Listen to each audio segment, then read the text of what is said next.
मित्रांनो नमस्कार. आज आपण क्लासमेट सोबत केलं तर बघा चुलीचं मटण. अर्जुन भाऊनं चूल पेटवली, मग संकेतनं काय तेल वटलं आणि मटण वाटायचं नियोजन सगळं काय शुभमकर दिलं का नाही. मग शुभमला म्हणलं तूच कर म्हणलं.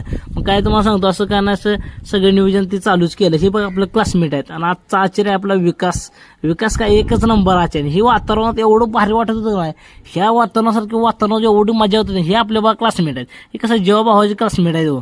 मग आजचं नियोजन फक्त पुढे बघा ना. आता सुक्क करायचं म्हणलं कसं मसाल्याचं तर नियोजन करावं लागतं. मग हे मित्रांनो तुम्हाला मसाला बिसाला फोडायला चालू केलं तेवढ्याच म्हणलं शुभमची कशी मज्जा करावं लागते का नाही. मग आजचा कसा विकास आचार्य असल्यामुळे काय विषय हार्ड आहे हो. तिथनं कसं व्हिडिओमध्ये यावं म्हणून म्हणलं छोट्या म्हणलं आपण दोघं जरा दूर पोका लय का नाही म्हणून कसा आपला मान असतो का नाही पहिला. मग काय शिजलेलं तर तुम्हाला सांगतो एक नंबर. आणि खाता खाता पडलो हो. मग कसं आहे ते मजा जाऊ द्या म्हणलं. मग असे आमटी करायचं नियोजन झालं. मग 2 दिवसाचा पार्टीचा मोठा ब्लॉग येतोय ते फक्त बघायचं विसरू नका आपल्या युट्यूब चॅनलवर. क्लासमेट म्हणजे काय असते ना ती व्हिडिओ बघितल्यावर समजेल.